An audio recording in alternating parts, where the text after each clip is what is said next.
Ya. ¿Y habrá algún acto del conocer? Es decir, ¿las cosas aparecen tal cual como son frente a nosotros?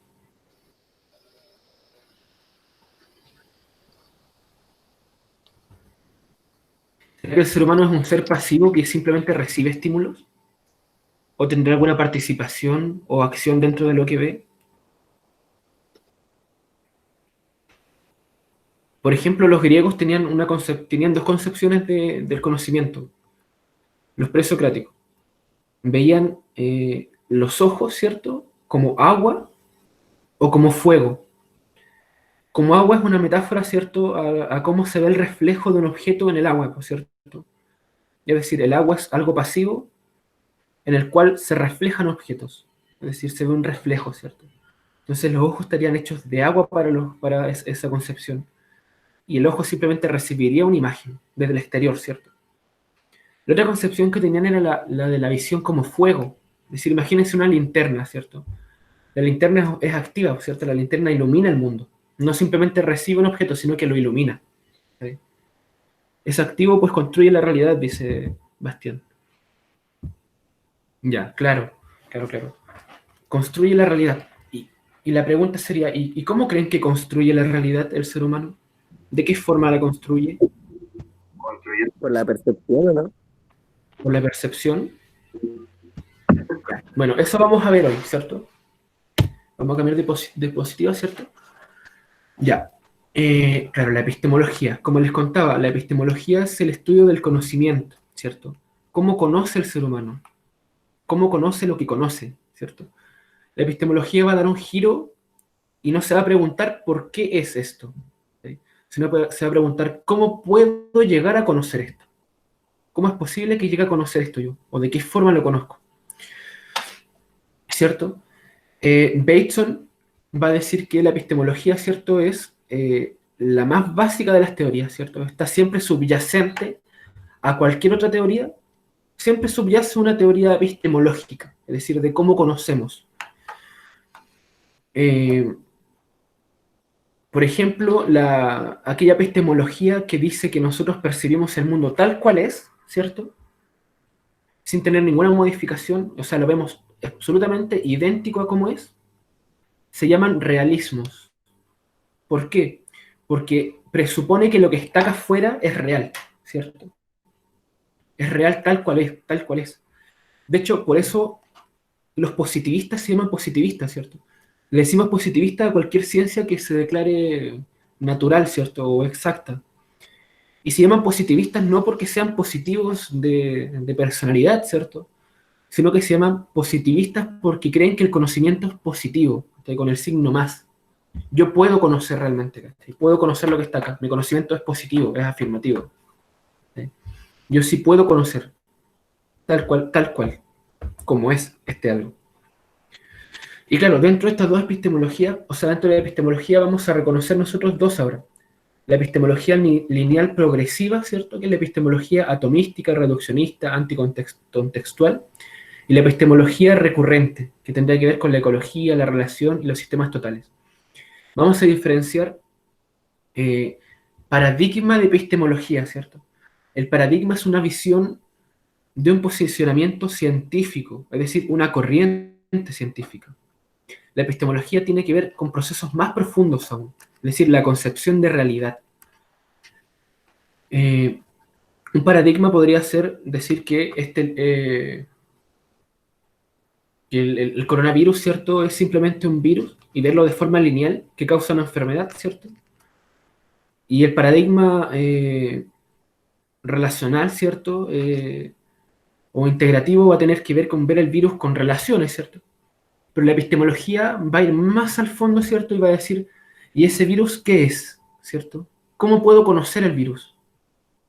¿Se acuerdan que nos hacíamos la pregunta la semana pasada de que, claro, si todo está en relación con todo, ¿cómo podemos llegar a conocer algo realmente? Y daba el ejemplo del físico, ¿cierto? Que calculaba la caída de un cuerpo y finalmente todo estaba conectado.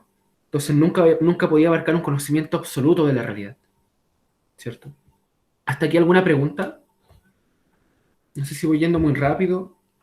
Me siento un poco solito.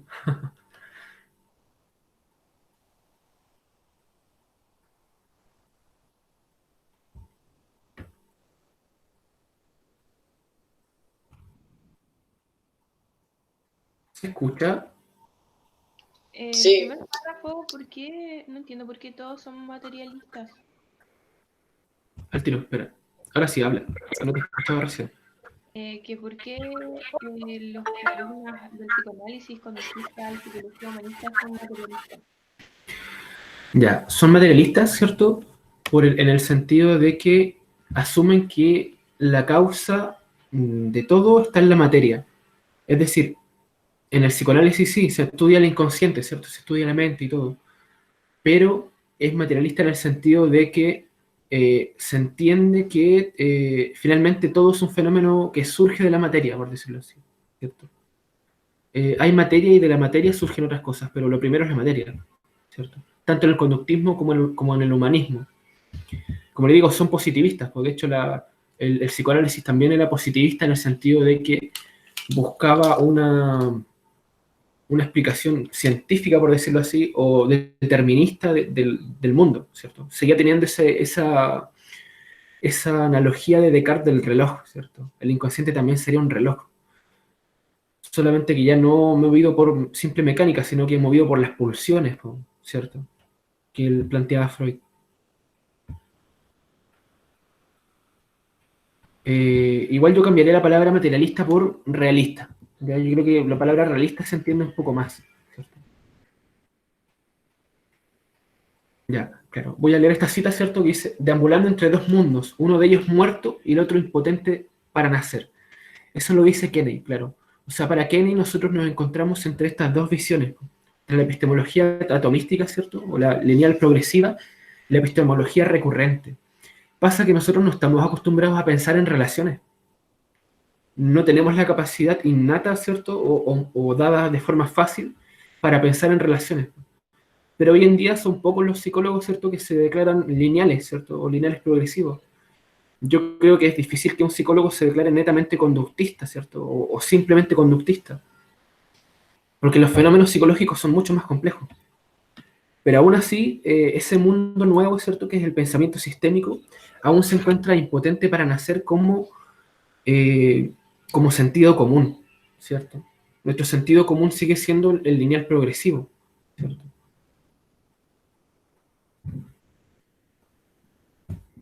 Vamos a ir avanzando, ¿cierto? Entonces la pregunta es, ¿cómo conocemos, ¿cierto? Voy a dejar entrar más personas que van entrando. Ya. Nosotros vemos este cuadro, ¿cierto?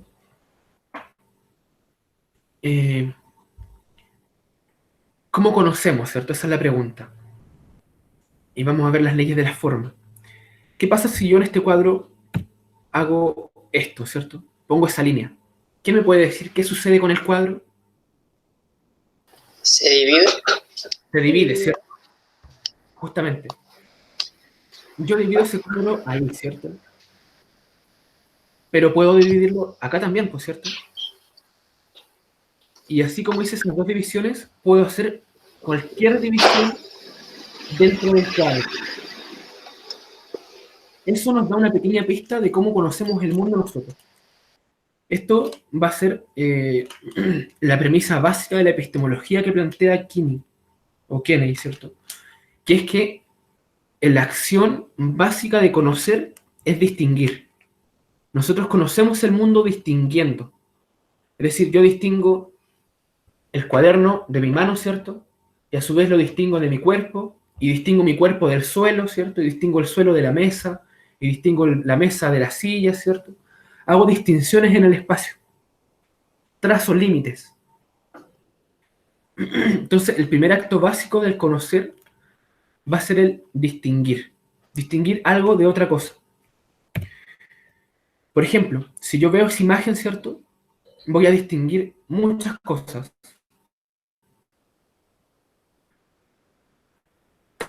La primera impresión que tengo son simplemente, por decirlo así, los colores ya son distinciones.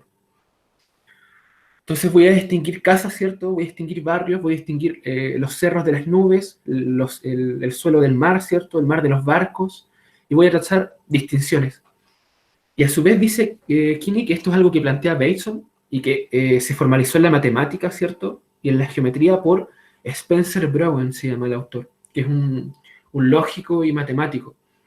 que creó un libro que se llama Leyes de la Forma, que aún no está traducido al español, pero que es bien interesante de estudiar también. Lo que plantea Brown, ¿cierto? Es que siempre que se hace una distinción, se puede trazar otra distinción sobre encima de esa, o sobre esa distinción. Y toda distinción se hace para indicar. Yo cuando distingo, ¿cierto? Cuando distingo, por ejemplo, distingo, ¿cierto? Este cuadro y trazo la línea, trazo esa línea para indicar uno de los dos lados, el lado superior o el lado inferior, ¿cierto? Entonces, toda distinción conlleva una puntuación, ¿cierto? O indicación. Siempre se distingue para indicar algo.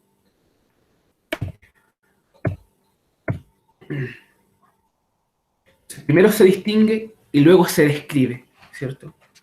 Eso es lo que hace el ser humano al observar, distinguir, y luego describir.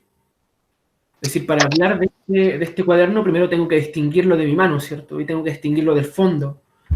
Y luego, una vez que lo distingo, ¿cierto? Lo distingo a fin de puntualizarlo o indicarlo, y una vez que lo indico, lo puedo describir, ¿cierto? En base a más distinciones. Y con respecto a eso, no, es que hay una pregunta en el chat de Carla que dice, quería preguntar, ¿qué pasa cuando hay personas que tienen los sentidos alterados? Me refiero a que no tienen quizás todos sus sentidos como activos. Ya, siempre, por ejemplo, podríamos dar el caso de alucinaciones esquizofrénicas, por ejemplo, ¿cierto? Claro, ¿qué sucede en esos casos? Justamente el acto de conocer conlleva distinguir. Y justamente la persona puede tener esas visiones porque distingue otras cosas en el espacio. Es decir, yo podría ver este cuaderno, ¿cierto? Y de alguna otra forma distinguir un rostro, por ejemplo. Aunque otra persona no lo distinga. Yo podría distinguir un rostro perfectamente acá. O podría distinguir un sonido, ¿cierto? Siendo que no lo hay. O podría hacer cualquier tipo de distinción, porque lo que dice Brown es que siempre se puede hacer una distinción. Siempre. Imagínense los esquimales. Los esquimales distinguen como 12 tonos de blanco, una cosa así, no recuerdo el número exacto. Cosa que nosotros no podemos hacer. Nosotros vemos simplemente el blanco. Ellos pueden distinguir hasta 12 o más tonos de blanco, si no me equivoco. Profe, entonces distinguir va más allá de los 5 sentidos básicos que uno tiene. Más allá de los 5 sentidos básicos. No es que vaya más allá o esté menos allá, por decirlo así, sino que siempre se dan simultáneamente. No pueden existir sin distinción y no puede haber distinción sin sentido. ¿No estaría sujeto como al contexto del individuo? Que en este caso los inuit, como viven en esas zonas, logran distinguir como más tipos de blanco. Claro, justamente, ellos distinguen más tonos de blanco porque en su contexto distinguen o puntúan de esa forma. Les es útil distinguir de esa forma. Si nosotros tuviéramos más necesidades, podríamos distinguir más cosas. Y mientras más cosas distingamos, más amplio va a ser nuestro mundo. Es decir, ¿cómo distinguimos los seres humanos? Por el lenguaje, ¿cierto? Mediante el lenguaje. Pero igual se puede aprender, ¿cierto? ¿Aprender a distinguir? Me refiero a que, por ejemplo, como hablaba la compañera, como ellos podían distinguir y nosotros no tenemos necesidad de distinguir estos blancos, pero llegamos allá, lo podemos aprender. Nosotros podemos llegar a distinguir más cosas. Sí. ¿Como por sobrevivencia tenemos que aprender o no? Claro, no solamente por sobrevivencia, sino que, claro, el principio de eso es que siempre se puede hacer una distinción más. Yo, como les digo, en este cuadrado, ¿cierto? En este rectángulo, podría ser infinitas distinciones. Y como puedo hacer infinitas distinciones en este espacio, puedo hacer infinitas indicaciones. Podría indicar cualquiera de los puntos que distingo, ¿cierto? Si nos damos cuenta, yo distingo el cuaderno, ¿cierto?, de mi mano, pero a su vez podría hacer más distinciones dentro del cuaderno. Podría distinguir cada tono de color, ¿cierto?, de esto, porque esto no solamente es plomo. Yo podría distinguirlo como plomo y decir que es plomo, ¿cierto? Pero puedo distinguir también tonos blancos, ¿cierto? Puedo distinguir tonos negros. Y si me voy más allá, podría distinguir hilos, ¿cierto? Podría distinguir texturas, etc. siempre se puede hacer una distinción más. Y lo importante es que toda distinción es hecha por un observador. El observador es el que distingue. Entonces, Spencer Brown, que es el que formalizó esto en matemática como una ley lógica, ¿cierto? Dice que un universo se engendra cuando se separa o se aparta un espacio. El universo se engendra cuando separamos, ¿cierto? Cuando distinguimos una cosa de otra. El acto más básico de conocimiento es distinguir, o apartar, o separar, ¿cierto? Ya, observar, ¿cierto? ¿Cómo observamos? Ya, toda distinción es establecida por un observador, es decir, el observador es el que distingue o hace una distinción. Un observador observa estableciendo distinciones. Suena paradójico, pero justamente hoy día vamos a abordar que el mundo es paradójico. El mundo no es tan simple como nosotros pensamos. El mundo es muy paradójico. Nosotros observamos gracias a las distinciones y distinguimos gracias a las observaciones. No podríamos observar algo si no lo hubiéramos distinguido antes. Y no podríamos haber distinguido eso si no lo hubiéramos observado antes. Suena paradójico, pero así funciona el mundo. No, es muy complejo, es muy, muy complejo. Entonces, esto que dice Kini es que establecemos distinciones a fin de observar. Y luego establecemos distinciones a fin de describir aquello que observamos. Es decir, al observar el cuaderno, al observar, ¿cierto? El cuaderno, ya hice la distinción de cuaderno. Y en base a esa distinción, puedo observar más cosas. Es decir, observar texturas, observar colores. Y en base a esas observaciones, puedo distinguir nuevamente. Y gracias a esas distinciones, puedo nuevamente observar. Entonces es un proceso recursivo, por decirlo así, circular, ¿cierto? De distinciones y observaciones. Observo a fin de distinguir y distingo a fin de observar y observo a fin de distinguir y así. Por eso las distinciones se pueden hacer infinitamente. Puedo hacer podría distinguir hasta 1000 colores de blanco, 1000 tonos de blanco si en algún momento tuviera que hacerlo o necesitara hacerlo o con mucho entrenamiento, por decirlo así, ¿cierto? O si mi contexto cultural hubiera sido de esa forma, ¿cierto? Estuviera establecido nuestro sentido común. Hay una pregunta. ¿Pregunta? Carla, el observador habla solo del sentido de visión, ¿cierto? XD. ¿Sobre qué? Solo del sentido de visión, ¿cierto? No, cualquier distinción. Cualquier distinción. Sea auditiva, sea sensorial, ¿cierto? Sea de cualquier tipo de sentido, podemos siempre hacer distinciones, porque cuando nosotros ya escuchamos, ¿cierto? Algo, estamos distinguiéndolo del ambiente, del entorno, ¿cierto? Yo aíslo sonidos, los distingo. Escucho el auto por sobre el fondo del murmullo, ¿cierto? Escucho el murmullo o una conversación por sobre el fondo del ruido que está de fondo, ¿cierto? Entonces, hago distinciones. Percibir el mundo de cualquier forma es distinguir. Es hacer distinciones de algo sobre algo. No sé si... Luis, disculpa. ¿Sí? El hecho de que algunas personas veamos, por ejemplo, las personas asiáticas muy parecidas, ¿tiene relación con eso? Claro, justamente, no tenemos la capacidad de distinguirlos. No nos hemos entrenado en distinguir esos rasgos, ¿cierto? Tal como nosotros estamos acostumbrados a distinguirnos entre nosotros, ¿cierto? Entre nuestros rasgos que son más característicos. Y aún así, ahí estamos haciendo una distinción entre rasgos asiáticos y rasgos occidentales, ¿cierto? Entonces siempre estamos haciendo distinciones de cualquier cosa. Cuando los españoles llegaron a América, ¿cierto? Esto no sé si será verdad, pero creo que sirve de ejemplo. Y llegaron con los caballos, ¿cierto? Se puede pensar como un solo ser. Se puede pensar como si fuera un minotauro, ¿cierto? Luego, cuando nosotros distinguimos, ¿cierto? Al hombre del caballo, podemos decir que son dos cosas distintas, ¿cierto? En una primera instancia lo podemos ver como un solo objeto, si no lo conocemos, es primera vez que distinguimos aquel objeto. Pero siempre que hacemos una distinción, podemos hacer una sobre encima, ¿cierto? Una distinción de la distinción. Es decir, primero distingo aquel objeto nuevo, ¿cierto? Que es el hombre caballo, por decirlo así. El hombre con cuerpo de caballo. Esa es la primera distinción. Luego puedo distinguir al hombre del caballo, ¿cierto? Y luego puedo distinguir los pies del caballo, y luego puedo distinguir, ¿cierto?, las uñas del caballo, después puedo distinguir, ¿cierto?, la montura, etc. Entonces, esta es la pregunta, pues, ¿cuál es el punto de partida de la epistemología que plantea Kini al menos? La distinción, ¿cierto? La distinción sería el punto de partida. El observador que establece distinciones a fin de observar. Recursivo y acorde con lo que pasa en realidad, porque nosotros tendemos a reducir las cosas, pero el mundo es súper complejo.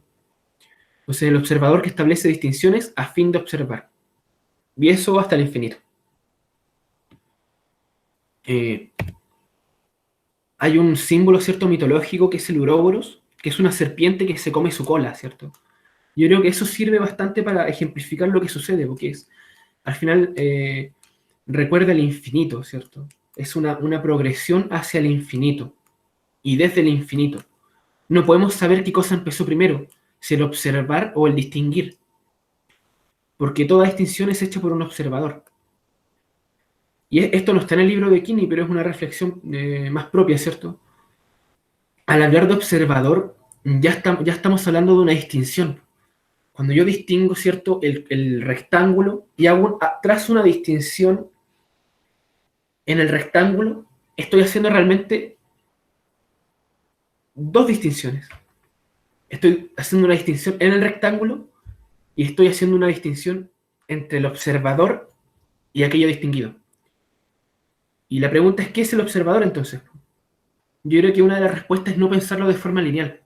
No decir observador, observado, ¿cierto? Sino que el observador es aquello observado. Es decir, el observador que establece distinciones no es más que la distinción. Es decir, el observador está en lo observado. El que distingue está en lo distinguido, ¿cierto? No podemos separarlo. Y en ese sentido, Kini habla de puntuación. Siempre que se hace una distinción, ¿cierto?, se puntúa algo o se indica algo, ¿cierto? ¿Hasta aquí alguna pregunta? ¿Alguna aclaración? ¿Alguna cosa que les haya pasado? ¿Alguna vez que hayan visto algo por primera vez y no se hayan dado cuenta y luego hayan distinguido algo de eso, ¿cierto? Cualquier anécdota.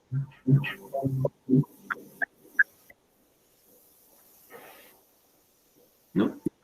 Ya. Así con la puntuación. Yo quería preguntar algo, o sea, mencionar algo. Que, por ejemplo, tiene que ver que cuando, no sé, pues yo cacho que más de alguno le ha pasado, cuando como que, no sé, uno va en la calle, está en el súper y se le pierde la mamá y lo confunde, sí, uno de señor. Claro.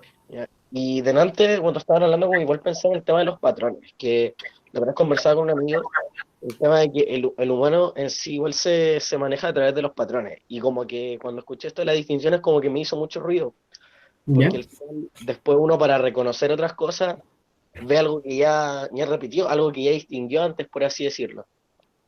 No sé si me explico lo que voy, porque al final siento que el tema, por ejemplo, de estas personas que vienen en la nieve, que pueden distinguir muchos tipos de tonos de nieve, es por un tema adaptativo en cierta forma. Y uno dirá, ya, tal vez nosotros no podemos hacer eso, pero sí tenemos otras capacidades que tal vez como no las notamos porque ya estamos acostumbrados, porque estamos adaptados, no las vemos. Por ejemplo, en el tema de, no sé, pues que nosotros estamos tan acostumbrados con la tecnología, no sé, pues si llega cierto tipo de mensaje, nosotros ya sabemos tal vez reconocer como por dónde va cierto mensaje, ya sabemos qué tipo de publicación es. Es un ejemplo súper rebuscado, pero al final siento que en eso se basa, como en los patrones, en lo que decían de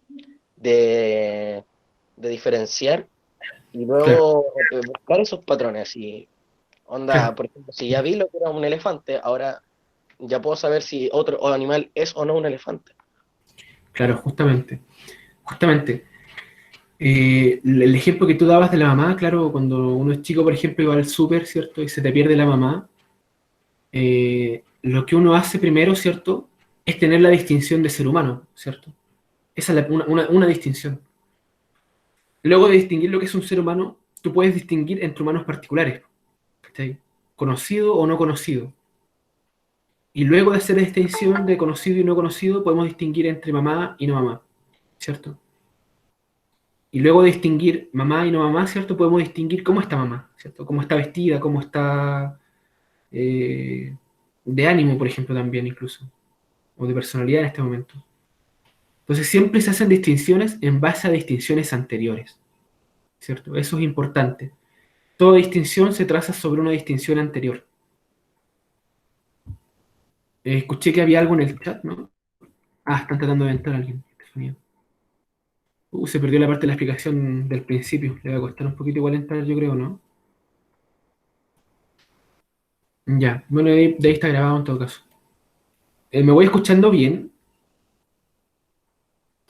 Sí. Sí, ¿Sí? ¿No se escucha como cortado? a veces se escucha como... Lo que pasa es que el internet está un poquito malito acá en la cabeza, tengo BTR. Ya. O sea, la pensión. Ya, entonces puntuación, ¿cierto? Puntuar una distinción, ¿cierto? Esto es dos formas de decir puntuación, ¿cierto? Que viene de dos conceptos de Watzlawick, no sé cómo se pronuncia, Watzlawick, y Spencer Brown, ¿cierto? O Brown, no sé, o Brownie. La puntuación de la secuencia de sucesos, ¿cierto? Y la indicación. Ambos significan lo mismo, o son un concepto muy parecido, ¿cierto?, a puntuar, ¿cierto? Y lo que significa es que toda vez que un observador traza una distinción, ¿cierto?, establece concomitantemente una indicación. Crear esta indicación en la finalidad misma de la distinción. Yo distingo, ¿cierto?, para indicar, ¿cierto? Distingo para indicar uno de los objetos. Y cada vez que distingo, indico uno de los dos lados. Es decir, dejo fuera algo, ¿cierto? Cuando yo ya indico el rectángulo, estoy dejando fuera todo lo que no sea rectángulo. Y estoy Ahí indicando... entra como el punto ciego. ¿Disculpa? Ahí entra como el punto ciego. Explícate un poco más, ¿a qué te refieres con punto ciego?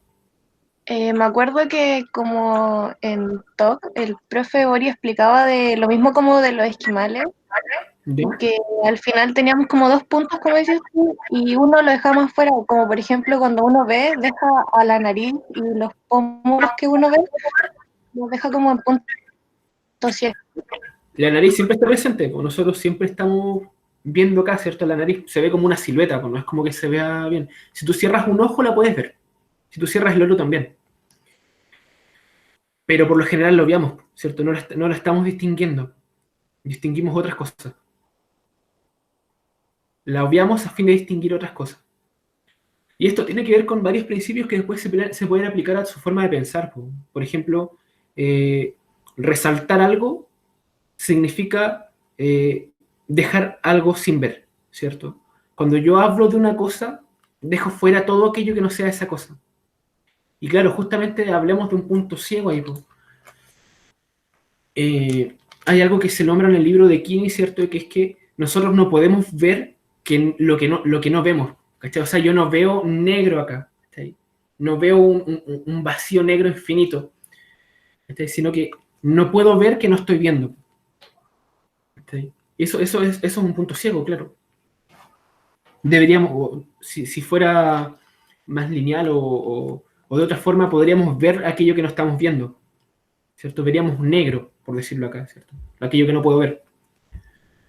O hacia su espalda, ¿cierto? No puedes ver que no estás viendo hacia tu espalda. Siempre que se resalta algo, aquello otro queda en oscuro, no, queda sin distinción. O queda no indicado, mejor dicho. Entonces, bueno, esto es primordial, que entiendan que cualquier distinción conlleva una puntuación, ¿cierto? Puntuar, me refiero a indicar, imagínense como colocar un lápiz, ¿cierto? Y hacer un punto. Estás indicando un punto, o estás indicando algo. No también puntuar como evaluar, ¿cierto? Te pongo un punto 10 o 10 puntos, ¿cierto? No me refiero a indicar. Ya, vamos a ver lo que son los reencuadres de marco de referencia, es decir, si siempre se puede hacer una distinción de algo, ¿cierto? obviamente tiene influencia sobre cómo vemos el mundo, la forma en que distinguimos y las cosas que puntuamos, ¿cierto? Como siempre se puede hacer una puntuación, las puntuaciones no siempre encajan unas con otras, ¿cierto? ¿Hasta aquí alguna pregunta, alguna cosa, alguna acotación, algo?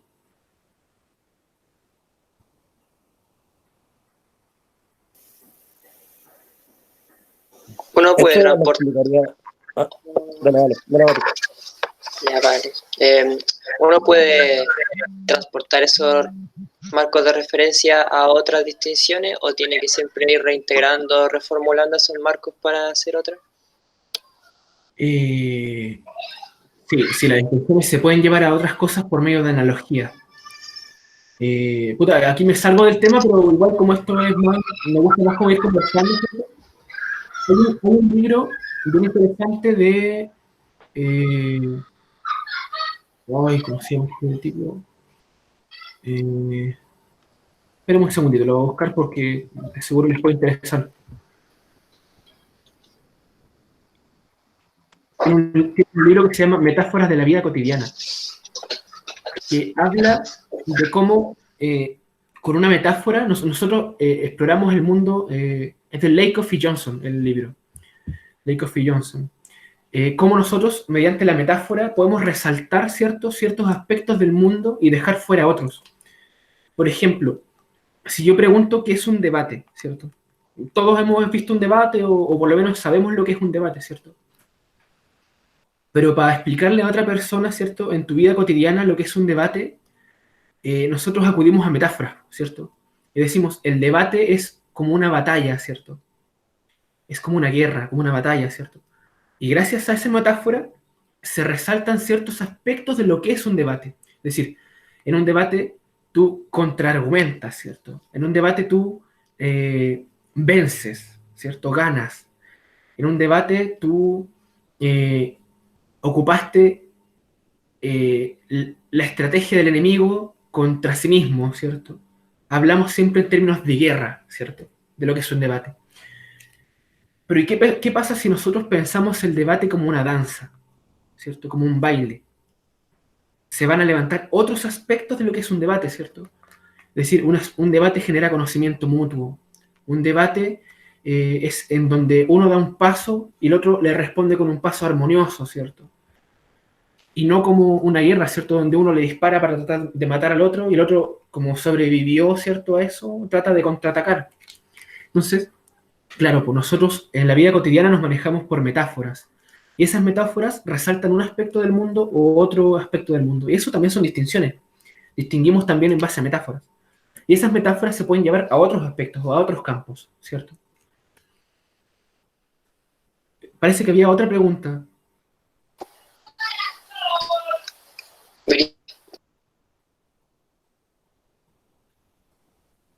¿No? ¿O sí? ¿O sí te quedó clara la respuesta? No sé si era lo que querías escuchar. Sí, de hecho sí, así como por ejemplo afirmar como que es un grupo de adultos mayores en una cultura y en otra cultura, si es que son considerados así o no. Claro.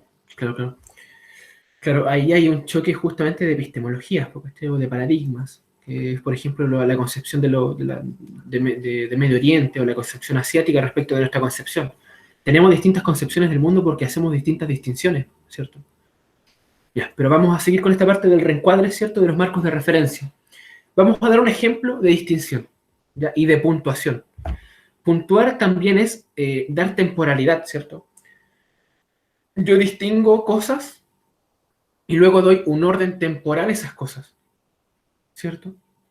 Imaginémonos al novio, ¿cierto? Que dice esta frase: me retraigo porque me fastidias. Es decir, ¿quién es el culpable de que se retraiga? La novia, ¿cierto? Pero ¿y qué pasa si la novia dice lo siguiente? ¿Cierto? La causalidad iría hacia allá, ¿cierto? Si la novia dice esto, me fastidio porque te retraes.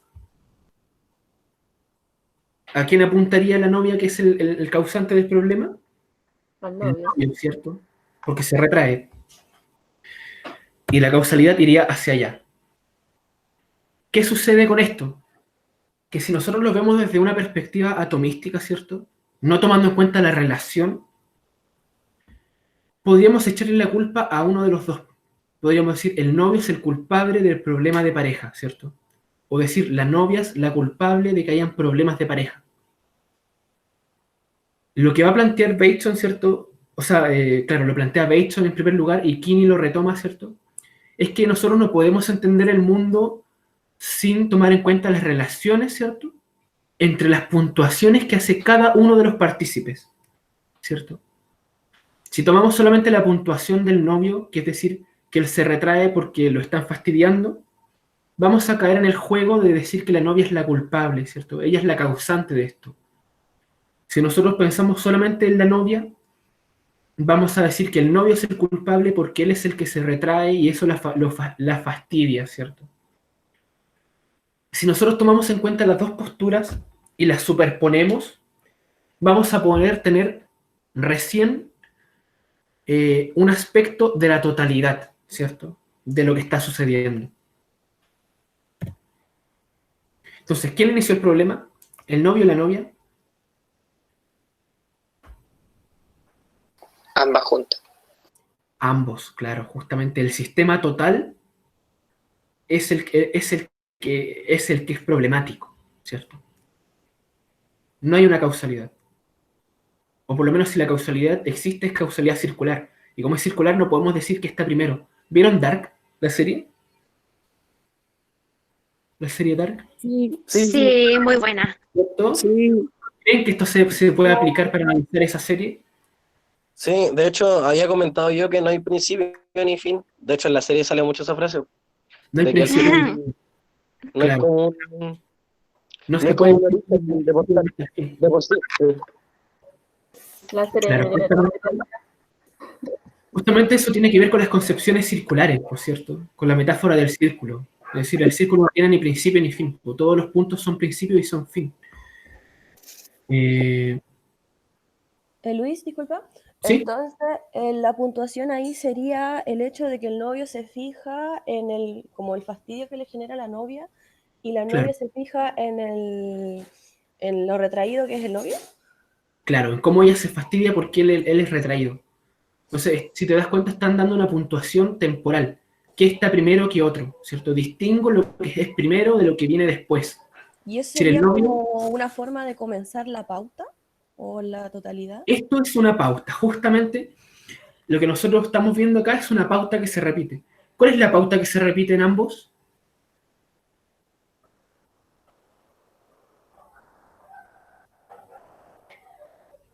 ¿Qué es lo que ambos están asegurando? La culpabilidad del otro. La culpabilidad del otro, ¿cierto? La pauta que se repite es: el otro es el causante de lo que a mí me sucede. Esa es la pauta que se repite en ambos. Entonces nosotros ya no nos vamos a fijar en lo que cada uno de ellos está afirmando, ¿cierto? De que el otro es el causante, ¿cierto? De que yo me enojo porque tú me tratas mal, o que yo me retraigo porque tú me fastidias, ¿cierto? O que yo me fastidio porque tú te retraes. Porque vamos a caer en un círculo del cual no vamos a poder salir.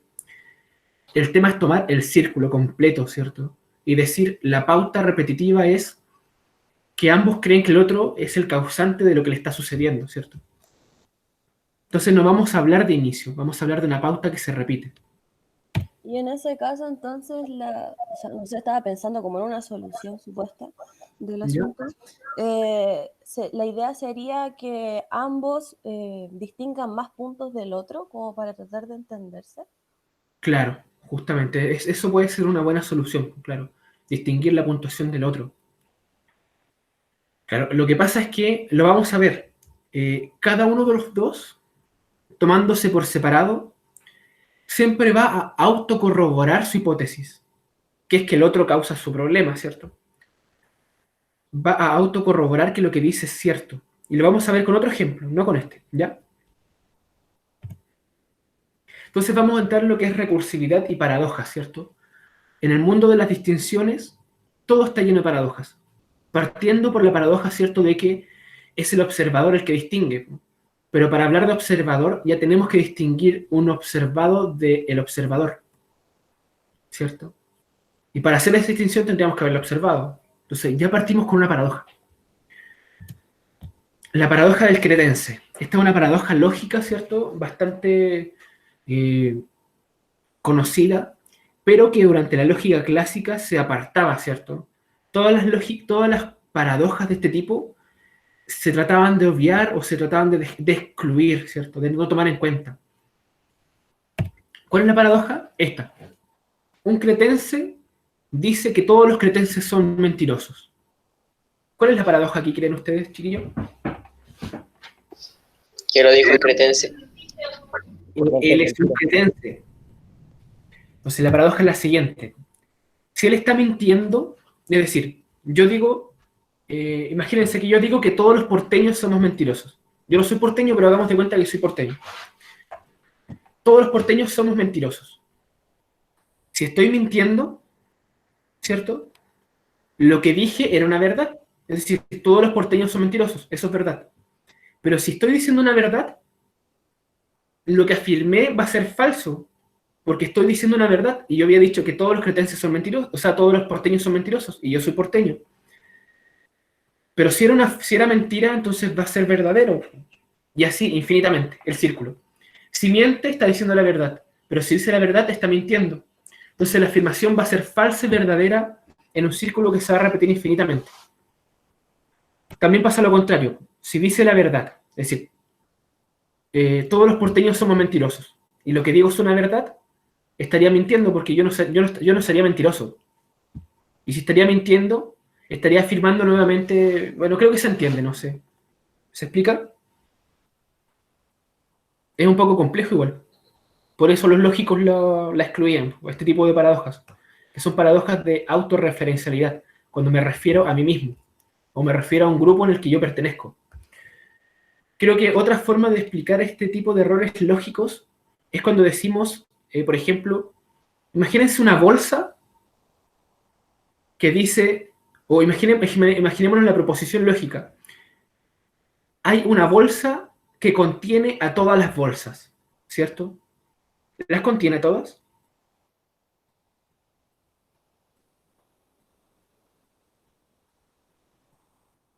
No, porque falta ella misma. Falta ella misma, ¿cierto?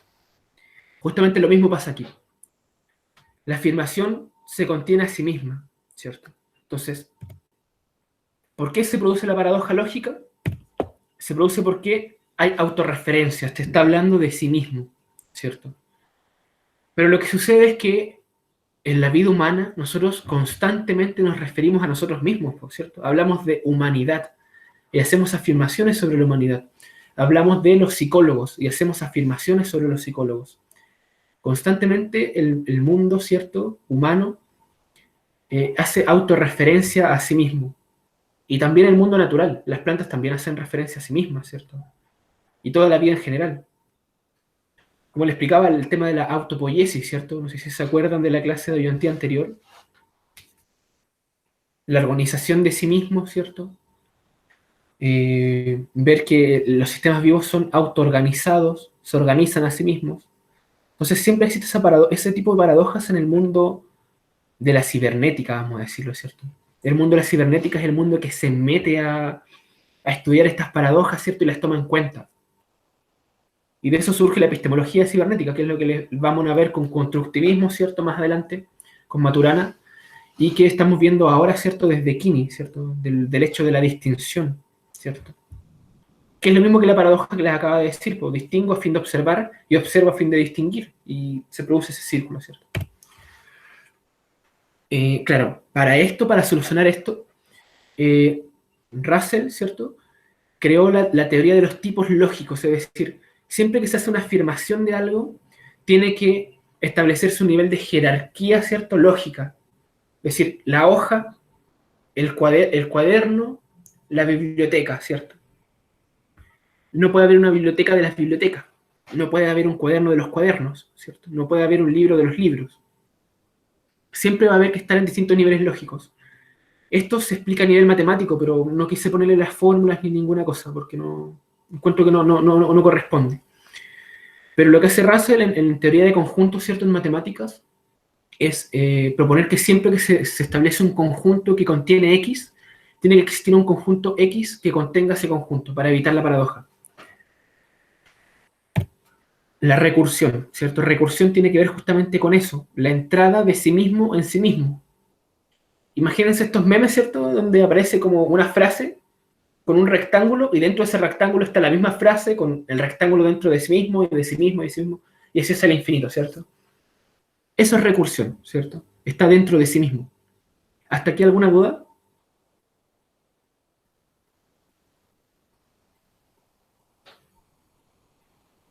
Si estoy hablando en chino, igual tienen que decirme, porque no, para tratar de explicar mejor.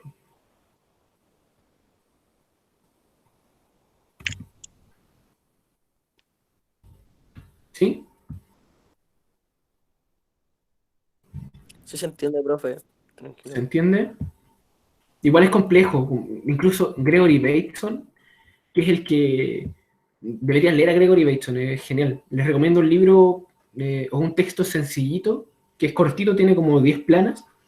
Se llama ¿Qué es un instinto? Para empezar a entrar a este mundo, porque lo que pasa es que Bateson dice, claro, estamos atrapados, o bueno, la cita que habíamos visto antes, ¿cierto? Que decía que estamos atrapados entre dos mundos. Uno ya muerto, ¿cierto? Que es el mundo de lo lineal, ¿cierto? Donde no existen relaciones. Y un mundo impotente de nacer, que es el mundo de las relaciones.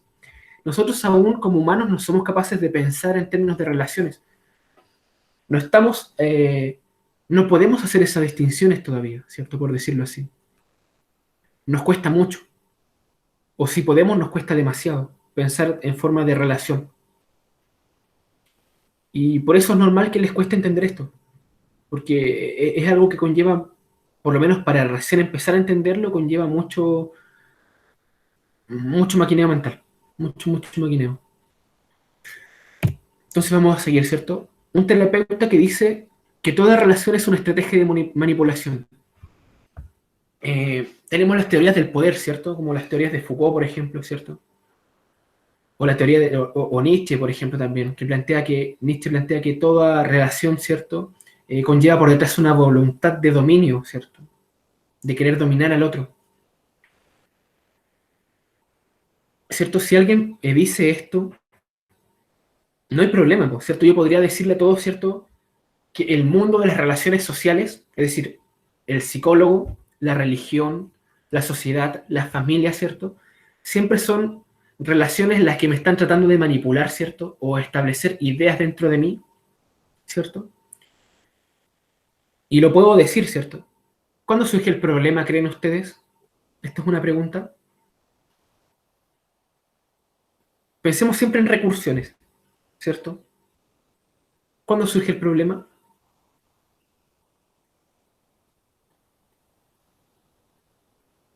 El problema surge, ¿sí? No sé, es que iba a decir que cuando el poder se utiliza para aspectos así como negativos, así como forzar Ya, la voluntad, pero creo que es otro tema. ya, sí, sí, sí. Y eso sí, eso a nivel, si lo tomamos a nivel que es así, ¿cierto? No como el cretense que se autorrefiere a sí mismo, eso, claro, sería un problema ético, ¿sí? Problema ético de querer controlar a los demás siempre, ¿no? Donde no defendemos la libertad de los demás. Pero a nivel de recursión, el problema viene cuando le preguntamos si sus ideas son un ejemplo de lo que dice, es decir, que nos diga que toda relación conlleva tratar de dominar, ¿cierto?, al otro o tratar de manipularlo. Si le preguntamos si esa misma idea está tratando de dominarnos, ¿cierto? Si su misma idea es un ejemplo de lo que está diciendo, ¿cierto? ¿Por qué surge un problema? Vamos a ver aquí una relación, ¿cierto?, que se da entre el terapeuta que dice eso y un sujeto que no cree lo mismo, ¿cierto? Cada uno de ellos va a confirmar su hipótesis. Si el terapeuta va a pensar que el sujeto que no cree lo que cree él está tratando de imponerle su idea, ¿cierto? Está tratando de hacerle creer que eso no es así, que su idea es falsa, ¿cierto? Mientras que el sujeto que no cree lo mismo va a decir, ah, este tipo dice que las relaciones sociales se basan en la manipulación, pero él es para nada manipulable. No se puede manipular porque no lo puedo sacar de su idea, ¿cierto? Entonces, cada uno de los dos va a corroborar su hipótesis. El terapeuta va a decir que va a corroborar su hipótesis de que todas las relaciones son tratar de dominar al otro, y el sujeto se va a dar cuenta que es imposible tratar de dominar al otro o tratar de manipularlo, porque el terapeuta no lo puede dominar. No sé si se entiende el círculo. Con el esquema yo creo que se entiende un poco mejor, ¿no?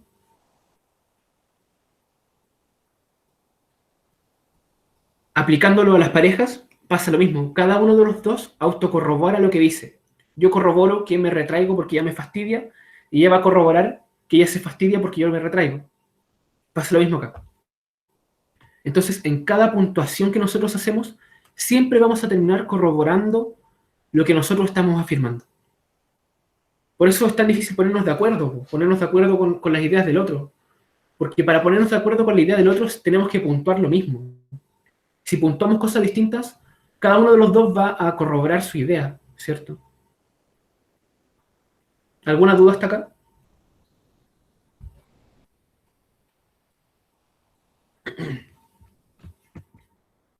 Sean tímidos, tienen dudas nomás, si no hay preguntas que no sean válidas. ¿No?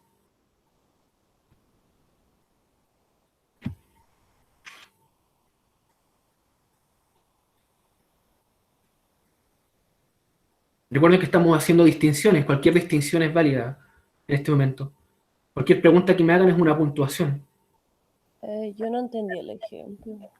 ¿No lo entendiste? Hagamos el ejemplo entre nosotros. Yo un poco nomás lo entendí, pero Ya, por puntuación te refería así como a defender tu punto de vista. Claro, distinguir algo e indicar eso. Es decir, estoy indicando que todas las relaciones sociales son manipulación. Y por otro lado estoy indicando que es imposible manipular a otro. Ah, ya, ahora entendí. Ya, bueno, gracias. Ya. Pero igual hagamos el ejemplo, ¿te tinca? Para que se entienda mejor. Yo voy a ser el terapeuta y tú vas a ser el sujeto que no cree lo mismo. Entonces yo te digo, oye, ¿sabes qué? Yo creo que todas las relaciones sociales son manipulación y siempre se está manipulando al otro. Si yo te digo cualquier cosa, por ejemplo, si yo soy cristiano, ¿cierto? Y voy y te hablo, siempre voy a tratar de manipularte para que tú te vuelvas cristiano. Si yo soy psicólogo, ¿cierto? Siempre te voy a manipular para que creas que eres un enfermo, ¿cierto? Y tú me dices lo contrario. Yo voy a decir que no. Claro, tú no crees en eso, ¿cierto? Dime que no crees en eso. Que no creo en eso y no pienso lo mismo. Ah, pero es que tú al decir eso me estás tratando de manipular, po. Estás tratando de que yo crea lo mismo que tú. Entonces me estás tratando de manipular. Cada uno tiene sus creencias. Ahí lo que tú tendrías que haberme dicho es, pero si eres imposible de manipular, o sea, he debatido contigo 1000 veces y no eres capaz de cambiar tu pensamiento, ¿cachai? Entonces tú me vas a decir a mí que yo soy imposible de manipular, ¿cierto? Y yo voy a decir que tú estás tratando de manipularme. Y ambos vamos a corroborar. Ya caché. Tú vas a corroborar que es imposible manipular a otra persona y yo voy a corroborar que siempre estás tratando de manipularme. Entonces cada uno de los dos va a comprobar su propio punto de vista. ¿Está ahí? Ya voy bien ahora. Ya, bacán. Ya. ¿Los demás lo entendieron? Porque esto es súper importante, tenemos que entender esto. ¿Sí? Ya. Entonces, vamos a decir que en cada intercambio social, cada uno de los participantes corrobora su visión particular de lo que está sucediendo. Es decir, va a corroborar sus distinciones y va a corroborar sus propias puntuaciones. Si yo estoy puntuando que toda relación social es una forma de manipulación, lo voy a terminar comprobando. Si yo distingo y puntúo que es imposible manipular a una otra persona, voy a terminar comprobándolo, ¿cierto? Entonces, estas paradojas, dice von Feuerstein, pueden ser los ladrillos de una cosmovisión alternativa. Pensemos que antes, ¿cierto? Cualquier paradoja de este tipo, es decir, como la paradoja del cretense, que hace una autorreferencia a sí mismo o a su propia idea, era considerada inválida, o que al menos no se podía decir si era verdad o falsedad. Pensemos que la lógica piensa en términos de verdadero y falso, ¿cierto? Es una ciencia formal. Entonces, von Foerster va a decir que estas paradojas, de término autorreferencial, pueden ser los ladrillos de una cosmovisión alternativa al mundo que nosotros vivimos constantemente, ¿cierto? Donde siempre algo tiene que ser o no ser. Tiene que ser falso o tiene que ser verdadero, ¿cierto? No puede ser falso y verdadero al mismo tiempo. Eso es uno de los principios de la filosofía clásica, que se llama principio de identidad, ¿cierto? Una cosa sola puede ser idéntica a sí misma, y eso lo planteaba Aristóteles. Y por lo tanto, de eso surge el principio de no contrariedad. Algo no puede ser y no ser a la vez y de la misma forma. Eso con estas paradojas se rompe, se resquebraja, ¿cierto? Y algo puede ser y no ser, porque nos estamos dando cuenta que tanto la hipótesis del terapeuta, ¿cierto?, como la hipótesis de la persona que no cree lo mismo que él, se corroboran como verdaderas, ¿cierto? Y aquí entramos a un concepto, ¿cierto?, que es el concepto del principio normativo. El texto que les dije de Gregory Bateson, el que es un instinto, justamente habla de lo que es un principio normativo. Ese texto habla totalmente de eso. La temática que aborda es esa. Y se pregunta justamente por lo que, ¿qué cosas son instintos? ¿Alguno de ustedes tiene alguna respuesta o quiere decir algo en base a la pregunta ¿qué es un instinto?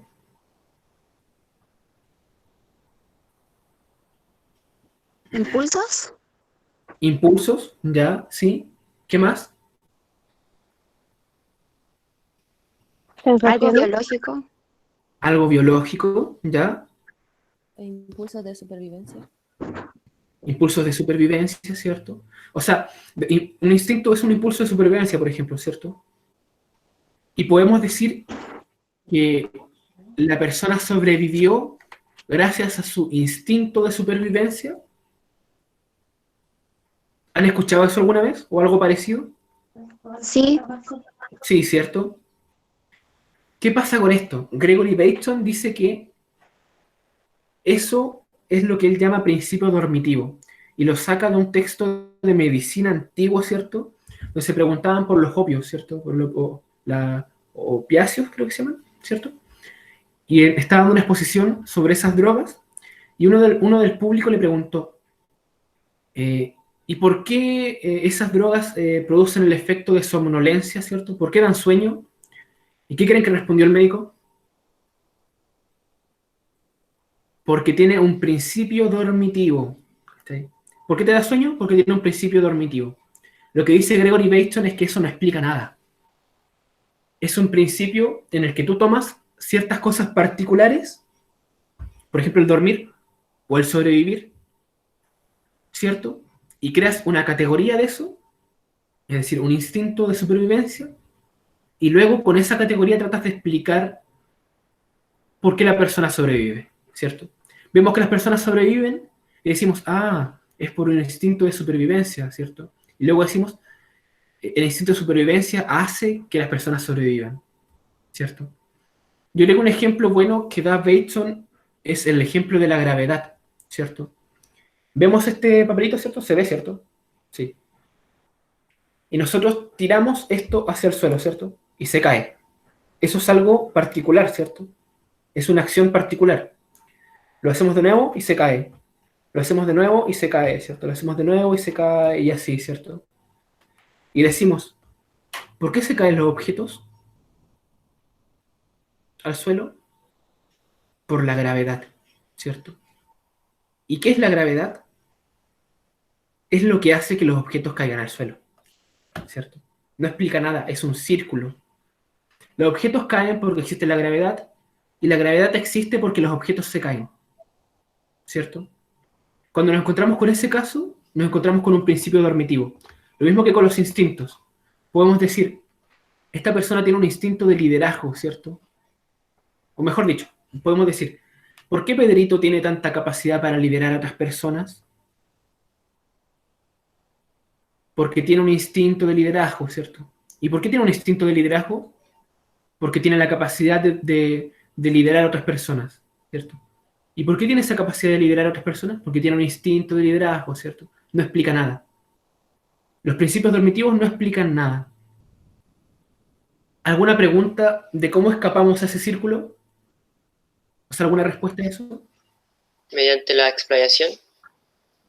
¿La qué? ¿Cómo explicar la gravedad? Explicar la gravedad, claro. Pero es que finalmente caemos en el principio dormitivo de que la gravedad es que los objetos se caen, ¿cierto? Porque es una definición. Es lo que hace que los objetos caigan, ¿cierto? Y que es un instinto, es lo que hace que las personas hagan tal acción. Y si en Pero vez si- de decir... Uy. Ujú. Y si en vez de decir gravedad dijese que se cae por la fuerza de atracción de la Tierra nomás. ¿Y por qué hay fuerza de atracción de la Tierra? ¿Cómo sabemos que existe la fuerza de atracción de la Tierra? Porque los objetos se caen, ¿cierto? Es como un círculo vicioso, ¿o no? Un círculo vicioso, claro, que no explica nada. Tomemos un Ay. ejemplo cercano, la depresión. Vemos a una persona que anda triste, ¿cierto? La vemos que anda melancólica, la vemos que anda cabizbaja, ¿cierto? ¿Qué hacemos con eso? Lo tomamos y lo agrupamos. Y decimos, todas estas cosas corresponden a lo que vamos a llamar depresión. Y luego, ¿qué hacemos? Nos olvidamos de que hicimos eso y decimos, ah, pero esta persona se comporta de tal forma porque tiene depresión. Yo creo que con ese ejemplo se queda más claro, ¿no? Yo quedé clara igual. Ya, perfecto. Claro, o sea, tomamos muchos síntomas particulares y lo atribuimos a una enfermedad, la depresión. Y luego tratamos de explicar esos síntomas en base a aquello que agrupamos, ¿cierto? El concepto de depresión. Aquí están pidiendo si puede explicar de nuevo. Ya. ¿Qué más? Demos el ejemplo de la depresión, ¿cierto? Olvidémonos de las categorías. Olvidémonos de que existe el concepto de depresión, ¿ya? Por un momento. Olvidémonos de que existe esa distinción, ¿ya? ¿Y qué es lo que vemos nosotros cuando vemos una persona que anda cabizbaja, ¿cierto? Vemos que anda somnolienta, vemos que anda... Triste, ¿Cómo? triste. Triste, justamente, triste, ¿cierto? ¿Y qué es lo que hacemos con esas cosas que le pasan a esa persona? Las categorizamos, ¿cierto? Creamos una categoría. No sé si se ve el cuaderno, ¿cierto? Tenemos síntomas, cosas particulares, ¿cierto? Está triste, está cabizbajo, está melancólico, ¿cierto? Y lo que hacemos es abstraer esto a algo mayor, ¿cierto? ¿Podrías levantar un poco el cuaderno, please? ¿Sí? No ¿Se se ve? ve. La ¿Se verdad, agrupan? Los agrupamos, ¿cierto? En algo, ¿cierto? Tomamos estas cosas particulares y las agrupamos en algo. ¿Cómo vamos a llamar este algo? Depresión. Depresión. Ya no puedo escribir al revés, pero entendamos que esto es la depresión, ¿ya? Ya. ¿Qué es lo que hacemos una vez que planteamos el concepto de depresión? asimilamos que todas las personas con esas características tienen depresión.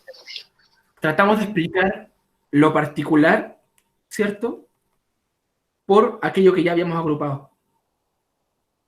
Decimos, esta persona anda cabizbaja porque tiene Depresión. depresión. Esta persona anda melancólica porque tiene depresión. Depresión. ¿Se entiende? O sea, Sí. partimos de que no existía, lo creamos el concepto de depresión, y ahora hacemos como si la depresión existiera y tratamos de explicar estas cosas particulares por la depresión. ¿Sí? ¿Y qué es la depresión? Los síntomas. ¿Sí? Aquellas cosas particulares que agrupamos. No tiene sentido explicar la melancolía por la depresión, porque la depresión se explica por la melancolía. Y al contrario, creamos o llegamos a agrupar esto como depresión en base a cosas particulares. Lo único que nosotros vemos es que la persona anda triste. Lo único que nosotros vemos es que la persona anda melancólica. Luego creamos una categoría y luego tratamos de explicar aquellas cosas particulares en base a la categoría que creamos con las cosas particulares. Entonces, lo mismo que con la gravedad. Yo tomo esto y lo boto, ¿cierto? Lo tomo y lo boto, lo tomo y lo boto, ¿cierto? Y luego agrupo todos esos casos y digo, esto es la gravedad. Y luego digo, ¿por qué caen las cosas? Por la gravedad. No explica nada. La depresión no explica los síntomas, ¿cierto? Porque la depresión fue abstraída de los síntomas. ¿Se entiende? ¿Por qué se llama principio dormitivo? Dormitivo es porque Bateson lo encontró, lo descubrió cuando leyó ese médico, que decía, ¿por qué el opio te produce sueño? Porque tiene un principio dormitivo. ¿Cachai? Y eso no Como que explicaba nada. no explica nada, ¿cachai? ¿Por qué alguien está triste? Porque tiene depresión. ¿Sí? ¿Por qué las cosas caen? Por la gravedad. ¿Pero qué es la gravedad? La gravedad es que claro. Eso es cuando nos encontramos en esos casos, nos encontramos en un principio dormitivo. En el texto, ¿qué son los instintos de Bateson? Él no le llama dormitivos, les llama principios explicativos. Es decir, algo que no tiene sentido, pero de lo cual nos tomamos para explicar el mundo. Como la gravedad, por ejemplo. ¿Cierto? O como los instintos, o como la depresión. Vamos a seguir, ¿ya? Aquí hay una pregunta también, Camila, que ¿hasta qué hora dura la ayudantía? Van a ser la 1, perdón, me pasé. Ya, hasta donde aguanten, no sé si quieren seguir. El tema era entrar hacia pautas. Si quieren, me salto esta explicación y me paso directamente a pautas. Aunque tenemos que ver por lo menos 2 diapositivas más para entender lo que son las pautas. Ya. Doble descripción, ¿cierto?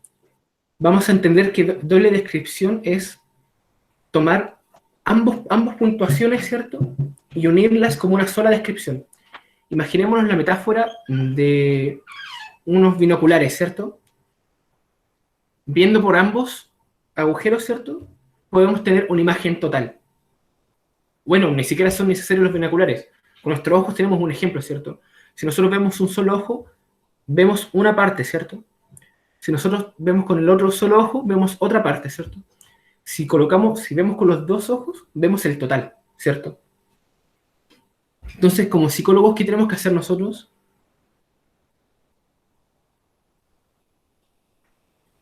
Combinar. Observar los 2 puntos, claro, de vista, combinarlos. Entonces, nosotros tenemos que combinar los puntos de vista, es decir, las puntuaciones, para ver el sistema total. Si se ve solamente una de las partes, se cae en un principio dormitivo. Vamos a explicar esto ya. Creo que todos quedaron claros con lo que es un principio dormitivo, ¿cierto? Sí. Es algo que no explica nada. Entonces, volvamos al ejemplo del liderazgo. ¿Por qué alguien es líder? Porque tiene instinto de liderazgo, ¿cierto? Caemos en un principio dormitivo. ¿Por qué? Porque estamos tomando solamente una de las partes. Si nosotros queremos explicar realmente por qué la persona tiene la capacidad de liderazgo, siempre tenemos que acudir a un otro. Tenemos que explicarlo en base a una relación. Tiene la capacidad de liderazgo porque con Juanito, con Pedrito, con Camila, ¿cierto? Los coordina muy bien, ¿cierto? Para explicar algo siempre tenemos que acudir a la relación con un otro. Si tratamos de explicar el liderazgo solamente viendo a la persona que tiene la capacidad de liderazgo, vamos a caer en un principio dormitivo. Vamos a decir que tiene la capacidad de liderazgo porque tiene el instinto de liderazgo, ¿cierto? De hecho, en el texto de Bateson, él explica la gravedad en base a un instinto. Es decir, como la gravedad no explica nada, nosotros podríamos decir que la Luna tiene el instinto de moverse alrededor de la Tierra, ¿cierto? Y tendría sentido, porque no explican nada realmente. ¿Está bien? Entonces, lo que nosotros tenemos que hacer siempre es pensar la relación, los 2 puntos de vista. Si tomamos a la pareja, tenemos que tomar a las 2 personas. Si tomamos a una sola, podríamos decir, y psicopatologizar a esa persona y decirle, no, es que esta persona tiene problemas de control de ira, ¿cierto? O esta persona retraída tiene fobia social, ¿cierto? No lo podemos explicar como solamente ellos, ¿cierto? O podemos decir que la persona triste tiene depresión. Pero si tomamos ambos puntos, ¿cierto? no caemos en el principio dormitivo. Entonces, esta doble visión, cuando nos ponemos los binoculares y vemos las dos cosas, ¿cierto? Lo que estamos viendo es la relación. Eso siempre hay que tenerlo claro. Ya. Y estas relaciones van a ser de dos tipos. O Bateson distingue dos tipos. Relaciones complementarias y relaciones simétricas. ¿Alguien tiene alguna idea o puede inferir a qué se refiere una relación complementaria?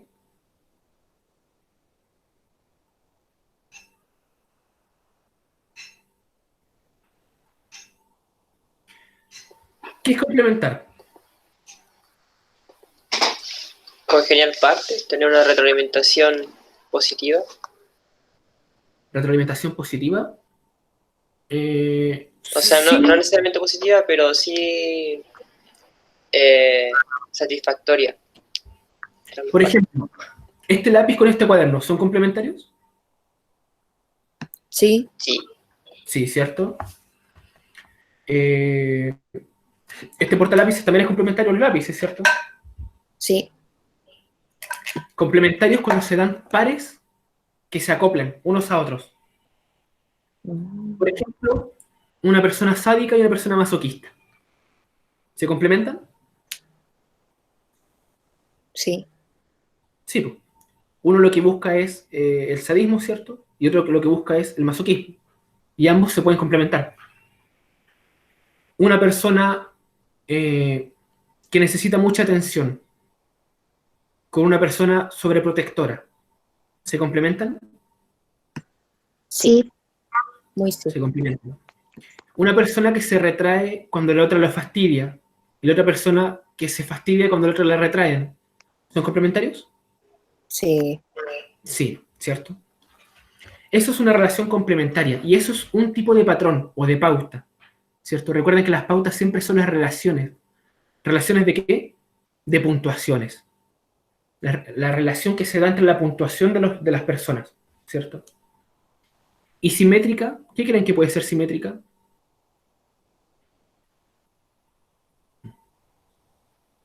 ¿En la misma medida? En la misma medida. ¿Cómo sería simétrica? Por ejemplo, si yo le grito a una persona, ¿qué puede hacer la otra persona conmigo de forma simétrica? Gritar de vuelta. Gritar de vuelta. Gritarme de vuelta. ¿Y yo qué voy a hacer? Gritarle más fuerte. ¿Y qué va a hacer la persona? Gritarme más fuerte. Y así. ¿Cierto? Eso es una relación simétrica. No nos complementamos, sino que lo que yo hago en él hace que él haga lo mismo que le hice yo. Y así. Si yo le grito, me va a gritar. Si él me grita, yo le voy a gritar. Y así, ¿cierto? Y eso genera una escalada, ¿cierto? O sea, va a llegar un punto en que nos vamos a terminar golpeando, yo cacho, no sé. En cierta medida, eso podría definirse como una retroalimentación positiva, ¿no? Que se vuelve al mismo punto y hace que la actividad sea más intensa. Exactamente. Justamente. Bueno. Podría tomarse como una retroalimentación positiva, ¿cachai? O sea, aumenta la desviación, ¿cierto? Del sistema, la aumenta al máximo, ¿cierto? Ya, entonces, la unidad de observación, dice, deriva de la puntuación del observador. Nosotros vamos a partir, bueno, esto lo vamos a ver en un esquema, ¿cierto? Que es el siguiente esquema. ¿Se puede ver claramente o se ve como feo? Se distingue. Ya. ¿Se ve bien igual? Distingue, ya. Perfecto. Esto es algo que propone, no me acuerdo si Bateson o Kenny, pero después se lo puedo enviar si quieren, ¿ya? Pero está escrito en el libro de Kenny, ¿ya? No me acuerdo si es propuesta de Bateson, creo que es de Bateson. Sí, es de Bateson. Bateson era antropólogo, por cierto. Hay un documental que pueden ver que se llama Una ecología de la mente, o Pasos hacia una ecología de la mente, que tiene el nombre de su libro. Ahí hablan de todo esto. Igual es súper bueno ese documental. Hablan de la forma en que piensa Bateson, porque Bateson tenía una forma de pensar totalmente distinta a la que tenemos nosotros. O sea, él de forma innata pensaba así, ¿cachai? En forma de relaciones. Ya, aquí nosotros vamos a ver la escalada, ¿cierto?, hacia niveles de abstracción cada vez más grandes y por lo tanto de pautas cada vez más complejas, ¿cierto? vamos a partir de un nivel de recursión, ¿cierto? O sea, de referirse a sí mismo, que es el de la conducta. Nosotros ¿qué vemos? Conductas, ¿cierto? El primer punto es la descripción simple. Describimos acciones simples. La persona, vemos el ejemplo de los dos novios, ¿cierto?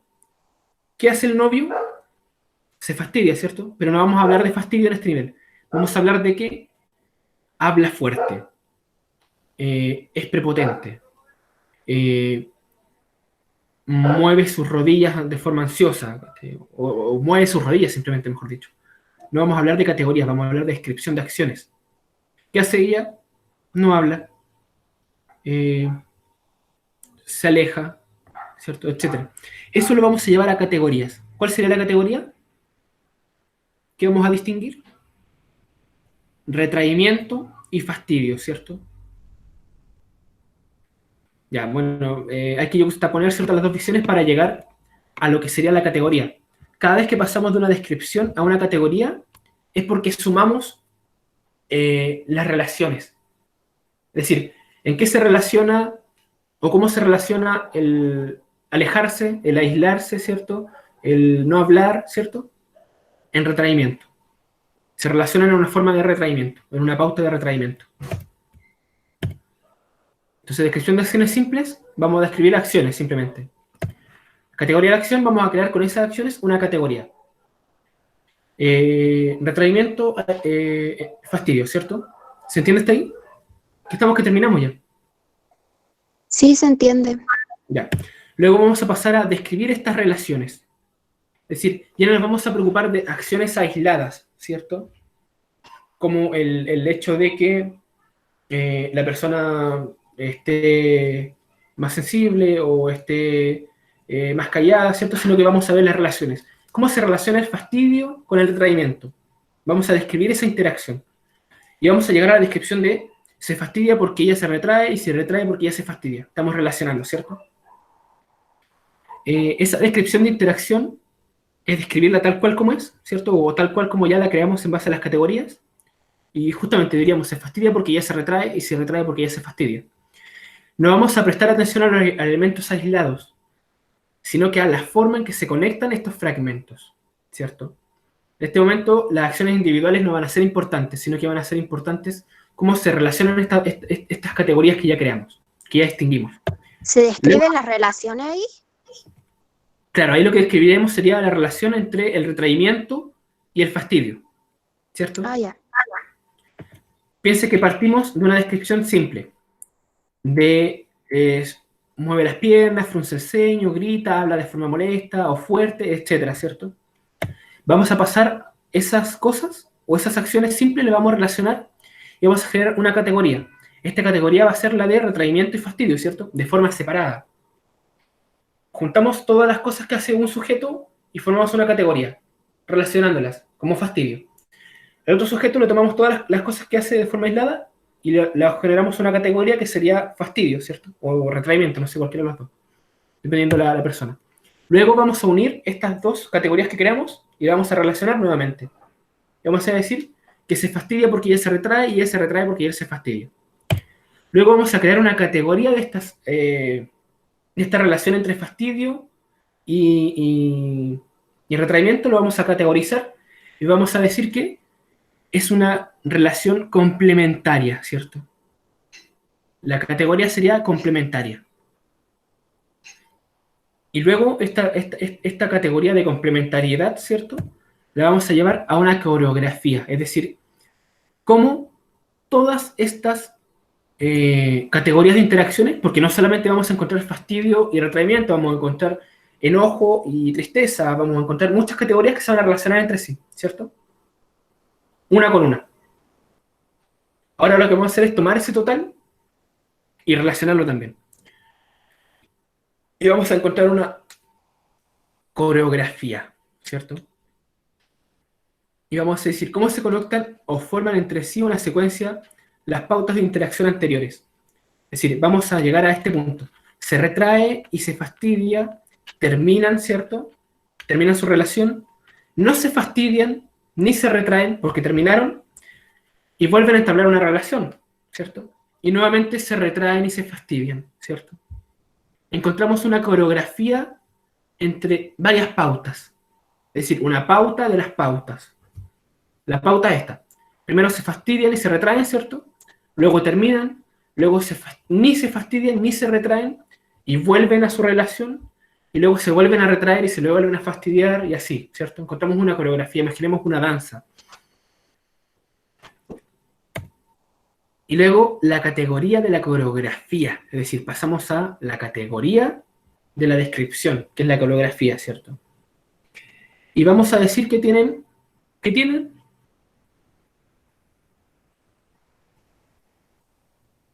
una relación Tóxica. Tóxica.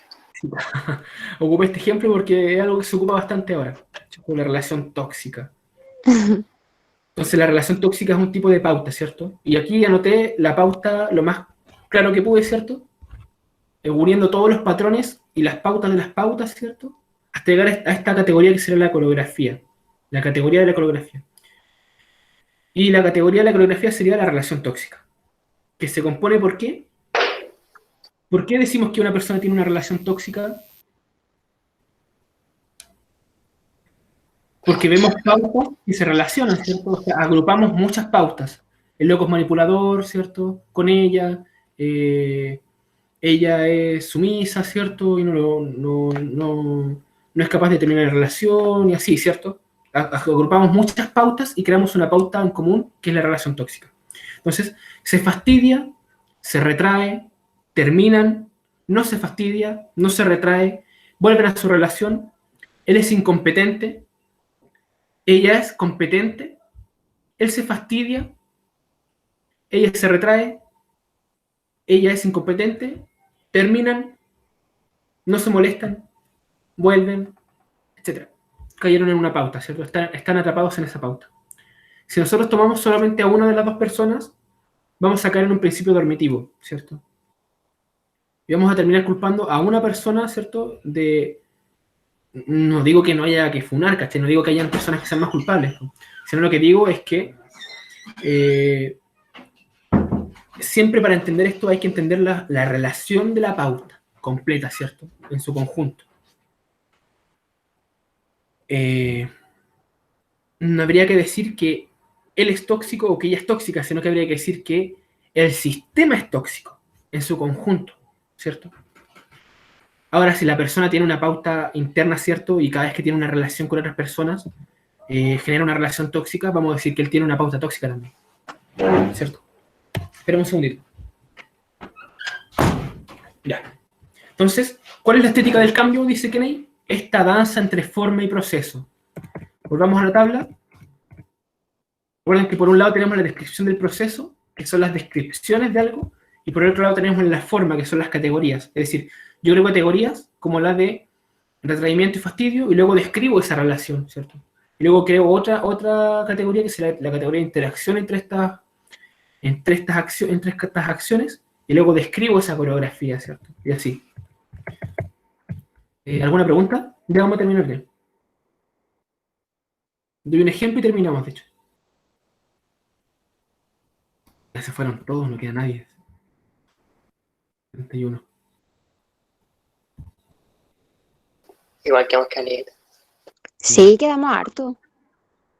Ya. Entonces, patrón, ¿cierto?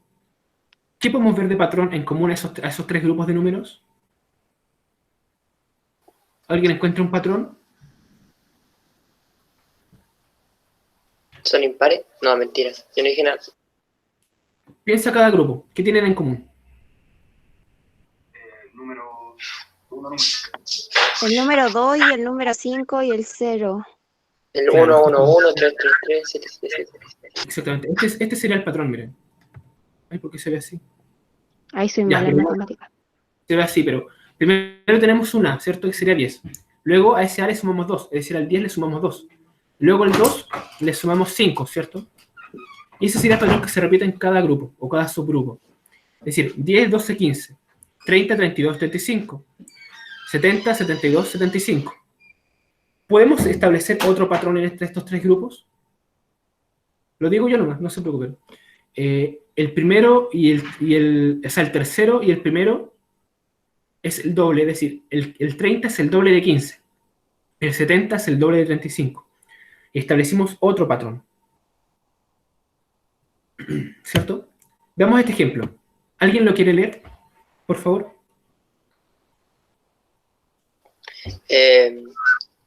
Voy a leer hasta el 6. El padre se queja de estar hastiado de la vida. 2. Ya. La hija adolescente sale de noche y vuelve a su casa demasiado tarde. 3. La madre regaña a la hija y se traba en una pelea. 4. El padre interviene e impone a la hija una medida disciplinaria. 5. La hija exhibe una conducta modelo. Por ejemplo, un día prepara la cena para sus padres y limpia toda la casa. 6. La madre asigna a cada miembro de la familia la tarea que debe cumplir. 7. El padre está harto de su trabajo. 8. La hija falta a sus clases y comienza a tener dificultades. 9. La madre se deprime por el comportamiento de su hija y se mete en cama. 10. El padre regaña a la hija y se hace cargo de los quehaceres domésticos. 11. La hija dice que le gustaría llegar a ser médica. 12. La madre programa que toda la familia vaya al cine. Perfecto. Tal cual como establecimos un patrón con los números, ¿cierto? Podemos establecer un patrón o una pauta de esta forma de relacionarse, ¿cierto? De la familia, que sería la coreografía. ¿Ya? Vamos a ver. Primero, el padre es incompetente. Vemos, ¿cierto? El padre se queja de estar hastiado de la vida. 1. El padre es incompetente, ¿cierto? 2. El hijo es desobediente. Es decir, la hija adolescente sale de noche y vuelve a su casa demasiado tarde. 3. La madre es incompetente. La madre regaña a la hija y se traban en una pelea, ¿cierto? 4. El padre es competente. ¿Qué hace el padre? El padre interviene e impone a la hija una medida disciplinaria. Se comporta como padre competente, ¿cierto? 5. El hijo es obediente. Es decir, la hija exhibe una conducta modelo. Por ejemplo, un día prepara la cena para sus padres y limpia toda la casa. 6. La madre es competente. La madre asigna a cada miembro de la familia la tarea que debe cumplir. Se comporta de forma competente. O sea, designa a los demás cada uno su tarea, ¿cierto? 7. El padre es incompetente. El padre está harto de su trabajo, es decir, de lo que le asignó la madre y del trabajo que tiene que hacer en su trabajo. ¿Está ahí? Entonces se comporta de forma competente, no es capaz de abarcar lo que tienen que hacer. 8. El hijo es desobediente. La hija falta a sus clases y comienza a tener dificultades. 9. La madre es incompetente. La madre se deprime por el comportamiento de su hija y se mete en la cama. 10. El padre es competente. El padre regaña a la hija y se hace cargo de los quehaceres domésticos. O sea, se comporta de forma competente. 11. El hijo o la hija se vuelve obediente, ¿cierto? La hija dice que le gustaría llegar a ser médica. 12. La madre es competente. La madre programa que toda la familia vaya al cine. ¿Vemos un patrón en esto?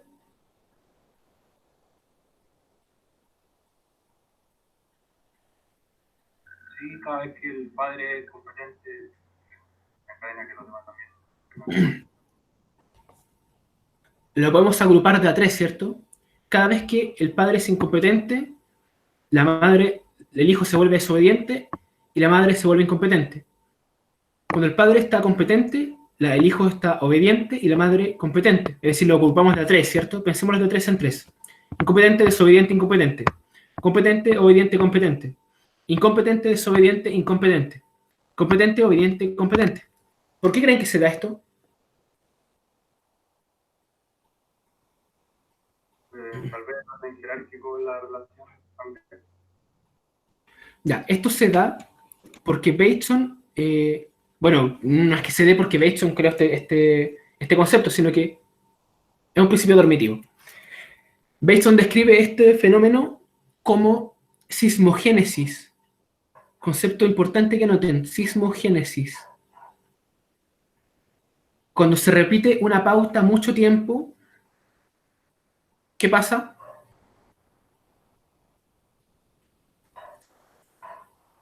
Es decir, si mi pauta de relación es simétrica todo el rato, si la persona me está gritando, yo le grito, y ella me grita, y me grito.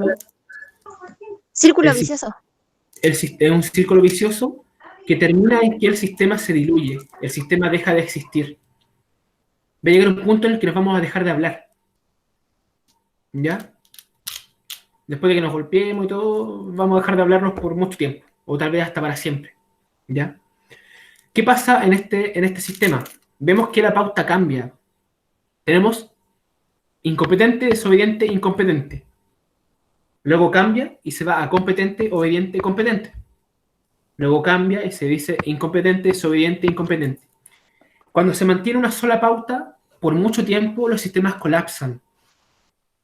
Los sistemas dejan de existir, se diluyen, se destruyen.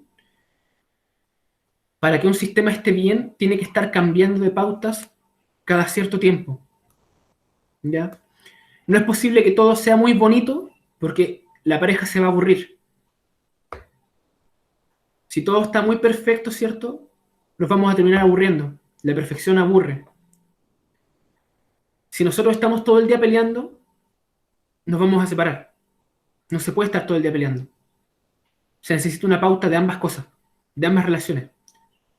Pasar de la comodidad a la tensión, y de la tensión a la comodidad, y de la comodidad a la tensión, y así. ¿Ya? Si no, se produce lo que se llama sismogénesis, cuando una pauta se repite siempre y el sistema se termina diluyendo. Bueno, y con eso no puedo hacer la presentación que faltaba, pero gracias. Con eso termina la clase. ¿Alguna pregunta, alguna duda? ¿Alguna acotación? ¿Algo sobre mi forma de explicar o cualquier cosa que quieran decir? Me gustó la clase, estaba completa y bien explicada. ¿Te gustó la clase? Qué bueno, yo lo hago para que... Sí, fue muy genial, como que, no, fue genial. Comprendo más que al profe. Sí, fue como justo en el punto de explicar. Ya, perfecto, qué rico que les gustara, porque esto de eso se trata, porque se trata de que al final de cuentas nos termine gustando, porque podemos hacer, o si no nos termina gustando, por último, podemos criticarlo de buena forma, porque, o sea, poder comprenderlo para criticarlo. Hay muchas cosas que obvié también, pero siempre se puede conversar después, porque podemos conversar sobre temas y demás, y esto va mucho más profundo. Pero el tema es que... ¿Sí? Sí, es verdad. Sí, le cae mejor así derecho. Todo eso era el profesor. Qué rico, eso me retroalimenta harto. Igual. Me gusta que participen harto igual en las clases, porque como les digo, igual me siento solo a rato viendo el PowerPoint, pues, me pongo un poco nervioso y todo. Y aparte necesitan decirme si no entienden algo, pues. Si no entienden algo me dicen y yo lo trato de arreglar, de explicar de otra forma. Siempre se puede distinguir de otra forma para poder explicar. Bueno, eso sería. ¿Alguna duda, consulta, lo que sea? Si no, voy a cortar la grabación ya. La corto. Acá está. Bacán la clase, me gustó. Pero como anotación al margen, podríais tener un plumón para anotar cosas en el cuaderno, porque el lápiz no se distingue mucho por la resolución del video, como que... No, aparte, el lápiz tiene una punta, pero... No apoya mucho. No apoya mucho, claro. Ya. Vamos a usar